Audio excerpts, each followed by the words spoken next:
Okay Telugu view పాయింట్కి తిరిగి స్వాగతం. ఈరోజు మనం ఒక వినూత్నమైన సబ్జెక్ట్ను గురించి మాట్లాడుకుందాం. అదేంటంటే కేరళ క్రైస్తవుల గురించి. ఎందుకు వినూత్నమో ముందు ముందు మీకే తెలుస్తుంది.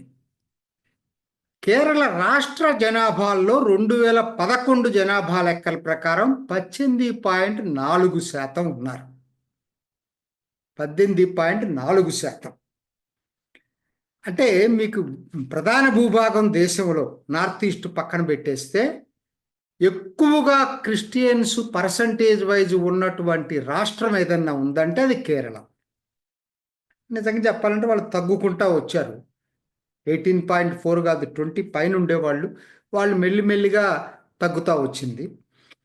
అయితే వీళ్ళది దీంతో పాటు దేశ ప్రధాన భూభాగంలో ఎక్కువ ఉండటమే కాదు, ఇంకో వినూత్నం ఏంటి తెలుసా? అసలు అత్యంత పురాతనమైనటువంటి క్రైస్తవం ఎక్కడన్నా భారతదేశంలో ఉందంటే అది కేరళలో. అత్యంత పురాతనం. ఎందుకనంటే 52 క్రీస్తు శకం 52లోనే సెయింట్ థామస్ అనేటువంటి ప్రవక్త భారత తీరానికి కొచ్చిన్ దగ్గర ముజిరి అనేటువంటి ప్రాంతానికి వచ్చాడు.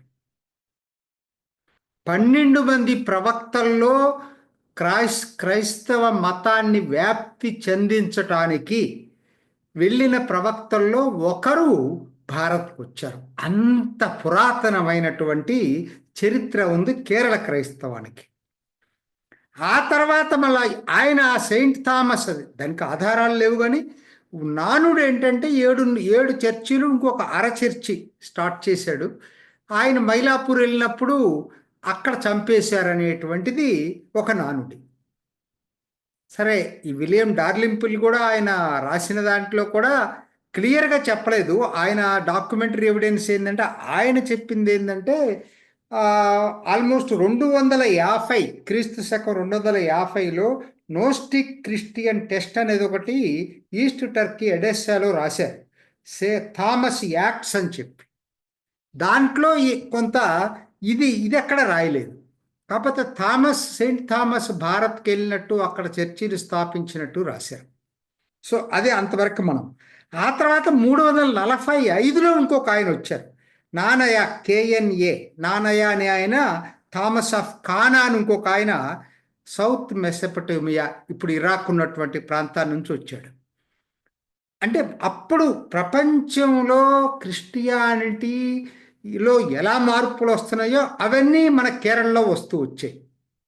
ఎందుకంటే ప్రపంచంలో మీరు స్థూలంగా ఇంకొకటి కూడా చెప్తాను. 3 రకాలు ఉన్నాయన్నమాట. 325లో మొట్టమొదటి ప్రపంచ క్రైస్తవ సభ జరిగింది. మొట్టమొదటిది అది నికాసియా అని టర్కీలో జరిగింది. రెండవది 381లో కాన్స్టాంటినోపుల్లో జరిగింది, అంటే ప్రస్తుత ఇస్తాన్బుల్లో. మూడవది ఎఫెసస్, మళ్ళా టర్కీలో 431లో జరిగింది. 3 ప్రపంచ క్రైస్తవ మహాసభలు జరిగినాయి. అప్పట్లో ప్రపంచంలో ఉన్న వాళ్ళందరూ అక్కడ గుమికూడి అక్కడ దాని మీద నిర్ణయాలు తీసుకున్నటువంటిది ఇది జరిగింది. మొట్టమొదటి చీలిక ఫస్ట్ 2 ప్రపంచ క్రైస్తవ మహాసభలు జరిగింది. అదంతా కూడా రోమన్ ఎంపైర్ ప్రభావంలో జరిగింది. మూడోది చీలికొచ్చింది. మూడోది జరగటానికి ముందే చీలికొచ్చింది 410లోనే. చర్చ్ ఆఫ్ ఈస్ట్ అనేది ససానియన్ ఎంపైర్, ససానిద్ ఎంపైర్ అని, ఇప్పుడు ఏదైతే ఇరాన్, అప్పుడు పర్షియా అనేవాళ్ళు, అక్కడ ఏర్పడినటువంటి చక్రవర్తులు ససానిద్స్ రోమన్ ఆధిపత్యాన్ని ఒప్పుకోకుండా వాళ్ళు ఇక్కడ చర్చ్ ఆఫ్ ఈస్ట్ అని స్టార్ట్ చేశారు. మొట్టమొదటి చీలిక అక్కడ వచ్చింది. రెండో చీలిక చూసుకున్నప్పుడు మీకు 403 జరిగినాయి అన్నా కదా. మూడోది 431లో జరిగిన తర్వాత 451లో రోమన్ సామ్రాజ్యం చెల్సిడియోనియన్ క్రిస్టియానిటీని అఫీషియల్ చర్చ్గా డిక్లేర్ చేశారు. దాన్ని నచ్చనటువంటి వాళ్ళు చీలిపోయి, కాదు మా ఒరిజినల్గా ఏదైతే ఉందో అదే ప్యూరిటన్ను, ఇదంతా మీరు మార్పులు చేస్తున్నారని చెప్పి అనుకున్నటువంటి వాళ్ళు ఓరియంటల్ ఆర్థాడాక్స్ చర్చ్ అని చెప్పి ఫామ్ చేశారు. మొత్తం బ్రాడ్గా ఈ మూడండి. కాకపోతే చర్చ్ ఆఫ్ ఈస్ట్ తర్వాత దాని ప్రభావం తగ్గిపోయింది. సస్సానిది ఎంపైర్ పోయింది, ఇస్లామిక్ రాజ్యం అయిపోయింది పర్షియా. ఆ తర్వాత దాని ప్రభావం కూడా తగ్గిపోయింది. ప్రధానంగా ఈ రెండు అయితే బాగా నిలిచిపోయినాయి. ఇదే రోమన్ ఎంపైర్దే తర్వాత లాటిన్ పోప్ కిందకి మారింది క్రమక్రమేణా. రెండోది ఓరియంటల్ ఆర్థాడాక్స్ చర్చ్ కూడా అప్పటి నుంచి ఇప్పటిదాకా కంటిన్యూ అవుతా ఉంది. కేరళలో దీని శాఖలు చాలా ప్రభావితంగా ఉన్నాయి. ఓరియంటల్ ఆర్థాడాక్స్ అనేది అతి పురాతనమైనటువంటిది. అందుకని ఇది ఒక రకంగా అయితే, ఇంకో రకంగా చెప్పుకోవాలి దీన్ని మొత్తాన్ని అంటే ఈస్ట్ సిరియాక్, వెస్ట్ సిరియాక్ అంటారు. అంటే తూర్పు భాగంలో ఉన్నటువంటి ఆ కల్చర్ని, ఆ భాషని, ఆ ఆచారాలని పాటించేవాళ్ళు. వెస్ట్ సిరియాక్ అంటే ఆ ఏరియాలో ఉన్నటువంటి ఆచారాలను పరిశీలించేవాళ్ళు. ఇలా రెండు రకాలుగా చర్చి ప్రభావం ఉండేది. అది కేరళలో కూడా. ఎందుకంటే సిరో మలబార్ చర్చి అన్నిటికన్నా పెద్దది ఇవాళ. అది east Syriac church. Syro Malankara Catholic, Chaldean Syrian ఇవన్నీ ఈస్ట్.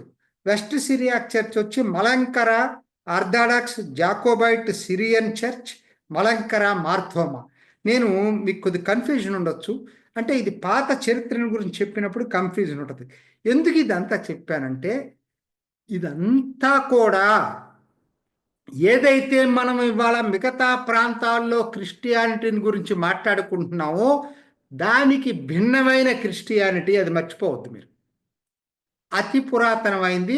ప్రపంచంలో వచ్చినటువంటి చీలికలు ఇక్కడ వచ్చినాయి, కానీ అప్పటికి ఈ యూరోపియన్స్తో పాటు వచ్చే క్రిస్టియానిటీ కాదు ఇది. దయచేసి దాన్ని మర్చిపోవద్దు. సో ఆ క్రిస్టియానిటీ భారత్లో కో ఎగ్జిస్టెన్స్లో ఉంది, సహజీవనం చేసింది కేరళలో. హిందూ రాజులే దానికి ఆశ్రయం కల్పించారు మొదట్లో వచ్చినప్పుడు. సో అక్కడ ఆ పద్ధతుల్లో కేరళలో చాలా పీస్ఫుల్ అట్మాస్ఫియర్లో కో ఎగ్జిస్టెన్స్లో హిందూయిజం, క్రిస్టియానిటీ కొనసాగింది. ఎక్కడ నుంచి మొదలైన గొడవలు అనేది చెప్తా. 1498లో మొట్టమొదటిసారి తిరిగి మళ్ళా, ఎందుకంటే అందరూ వాస్కోడిగామా కనిపెట్టాడు అంటున్నాడు ఇండియాని. క్రీస్తు పూర్వం నుంచే భారత్ తోటి మొత్తం రోమన్ సామ్రాజ్యానికి, గల్ఫ్కి అన్నిటికి కూడా సంబంధాలు ఉండేవి. సో కాబట్టి తిరిగి కనిపెట్టాడు అని ఉండే. తిరిగి కనిపెట్టినటువంటి టైంలో 1498లో పోర్చుగీసు వాళ్ళతో పాటు వచ్చిందే లాటిన్ క్రిస్టియానిటీ. జాగ్రత్తగా వినండి, లాటిన్ క్రిస్టియానిటీ. ఈ క్రిస్టియానిటీ వేరు, కేరళలో ఉన్నటువంటి క్రిస్టియానిటీ అప్పటికి ఉన్నటువంటిది వేరు. సరే, తర్వాత వాళ్ళు కేరళ తర్వాత గోవాకి వెళ్ళారు. గోవాలో వాళ్ళ హెడ్ క్వార్టర్స్ పెట్టుకొని 1534లో క్రైస్తవ శాఖని మొట్టమొదట, అంటే డయాసిస్ అంటారు, అంటే ఆ శాఖలన్నిటికీ ఒక హెడ్. ఒకనాడు లిస్బన్లో ఉండేది, దాన్ని మార్చి గోవాలోకి మార్చినటువంటిది 1534లో. అప్పుడు కేరళలో ఉన్నటువంటి ఆ వాళ్ళకు సంబంధించిన వాళ్ళు కూడా దాని కిందనే ఉండేవాళ్ళు. తర్వాత వాళ్ళు విస్తరించి కొచ్చిన్లో రెండో డయాసిస్ పెట్టారు, మట్టంచెరి అనే చోట. ఈ ఈ డయాసిస్ పెట్టిన తర్వాత దీని కింద మొత్తం తూర్పు ఏషియా మొత్తం, ఇంక్లూడింగ్ మీకు కొరియా, ఇప్పుడున్నటువంటి మకావ్, చైనా దగ్గర అన్నీ కూడా దీని కిందనే ఉండేవి. అంత విస్తృతమైనటువంటి హెడ్ క్వార్టర్స్ క్వశ్చన్ది. అయితే దీంతో ఆగలేదు. ఇది ఎక్కడి నుంచి గొడవలు మొదలైనవి అంటే, ఈ పోర్చుగీస్ వచ్చినటువంటి వీళ్ళు, ఈ లాటిన్ క్రిస్టియానిటీ వాళ్ళ ఆచారాల్ని ఎప్పటి నుంచో వందలాది సంవత్సరాల నుంచి పాటిస్తున్నటువంటి, వందలాది ఏంటి, 1400 సంవత్సరాల నుంచి పాటిస్తున్నటువంటి ఈ దేశీయ క్రిస్టియన్ ఆచారాలకు విరుద్ధంగా వాళ్ళ ప్రచారం చేశారు. అక్కడ మెల్లిమెల్లిగా రాజుకుంది వాళ్ళకి. అక్కడ నుంచి మొదలయ్యి చివరికి అసలు వాళ్ళు, ఎందుకనంటే వీళ్ళు ఎందుకు దేశీయం అంటున్నారంటే భారతీయ సంస్కృతిలో భాగమైపోయారు వీళ్ళు. దీపాలు వెలిగించటం, ఆ దీపాలు కూడా హిందువులు వెలిగించే పద్ధతుల్లో వీళ్ళు వెలిగించటం, భారతీయ కేరళ నృత్యం కొట్టాయం, కొడియట్టంను పాటించటం వీళ్ళ ఫంక్షన్స్లో. తర్వాత జెండాలు ఎగరేయటం, ఇవన్నీ కూడా భారతీయ సంస్కృతిని ఆకళింపు చేసుకుంది అప్పటిదాకా క్రిస్టియానిటీ. ఇక్కడ ఈ పోర్చుగీస్ నుంచి వచ్చిన వాళ్ళవన్నీ కూడా లాటినైజ్డ్ ఆచారాలు. అంటే ఇది భారతీయ సంస్కృతి అనే చెప్పట్లా, సిరియక్ ట్రెడిషన్స్లో ఫాలో అయిన వీళ్ళందరూ కూడా లాటిన్ ఆచారాలు ఫాలో కావటం చాలా కష్టమైనటువంటి పని అయింది. అది మెల్లిమెల్లిగా రాజుకోని చివరికి వాళ్ళు బలవంతంగా లాటినైజ్డ్ ఆచారాలను అమలు చేయాలనుకున్నప్పుడు 1653లో తిరుగుబాటు జరిగింది. ఒక విధంగా దీన్ని వలసవాదుల మీద జరిగిన మొదటి తిరుగుబాటుగా కూడా చెప్పొచ్చు. లాటిన్ ఆచారాలను మేము పాటించాం, మా పద్ధతులు మాయే అని ఆ రోజు దాన్ని ఫేమస్ కోనన్ క్రాస్ ఓత్ అంటారు. ఇంకొక రకంగా great oath of bent cross అంటారు. ఎందుకంటే క్రాస్ను పట్టుకొని వాళ్ళు ప్రమాణం చేశారు. క్రాస్ అందని వాళ్ళు తాళ్ళేసి దాన్ని లాగితే వంగిందట. అది బెంట్ క్రాస్ అనమాట. Great oath of bent cross అంటారు. అది అప్పుడు వాళ్ళు తీసుకున్న దాని మీద వివాదాలు ఉన్నాయి, కానీ మొత్తం మీద వాళ్ళు ఏంటంటే లాటిన్ ఆచారంతో, లాటిన్ ఆధిపత్యంతో ఉండేటువంటి చర్చిని మేము ఒప్పుకోమని చెప్పి ప్రమాణం చేసి వీళ్ళు ఓరియంట్ ఆర్థాడాక్స్ చర్చెస్గా ఫేమస్ పొందినాయి.